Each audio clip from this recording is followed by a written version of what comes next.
warahmatullahi wabarakatuh. Perkenalkan, nama saya Fitriah Nufita Isnaini, Prodi Tadris Bahasa Indonesia semester 4. Di sini saya akan menjelaskan tentang pidato.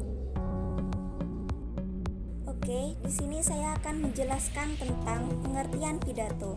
Pidato adalah sebuah kegiatan berbicara atau berorasi untuk menyatakan pendapatnya atau memberikan gambaran tentang suatu hal yang ditunjukkan untuk orang banyak.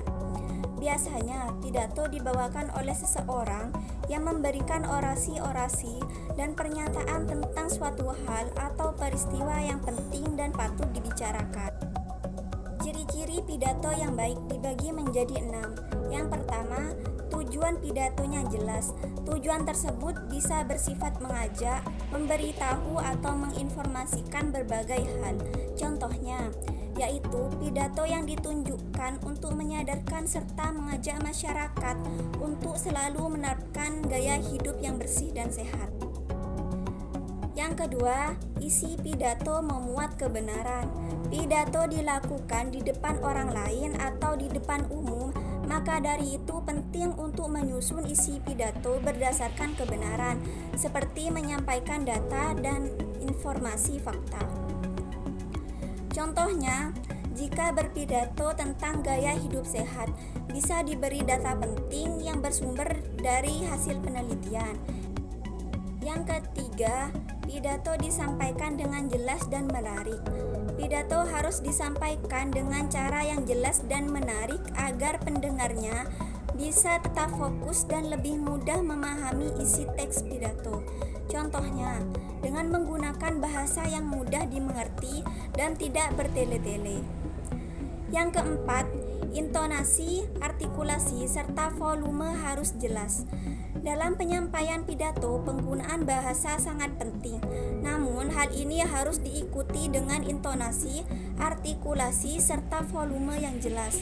Contohnya, intonasi saat berbicara dengan memperhatikan tanda baca. Artikulasi saat berpidato, misalnya melafalkan huruf konsonan dan vokal dengan jelas. Penyampaian pidato disesuaikan dengan latar belakang pendengarnya.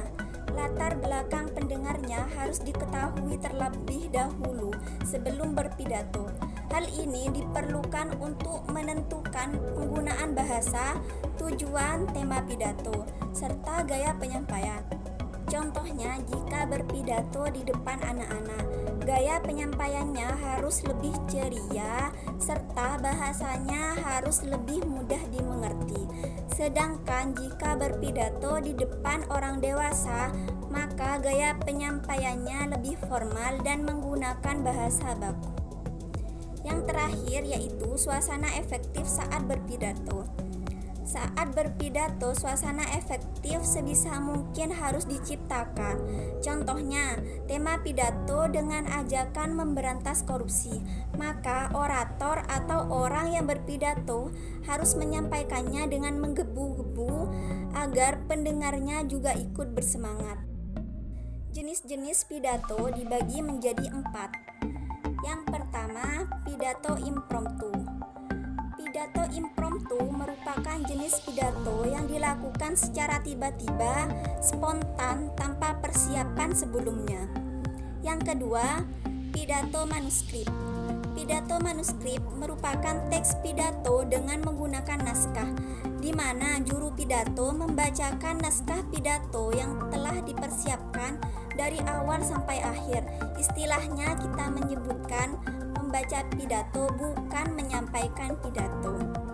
Yang ketiga, pidato memoriter. Pidato memoriter merupakan pidato yang ditulis dalam bentuk naskah, lalu setelahnya dihafalkan kata demi kata. Yang terakhir, pidato extempor. Pidato extempor bisa dibilang adalah jenis pidato yang paling baik dan paling sering digunakan oleh juru pidato yang berpengalaman dan mahir. Dan mungkin hanya itu yang dapat saya sampaikan. Kurang lebihnya mohon maaf. Wassalamualaikum warahmatullahi wabarakatuh.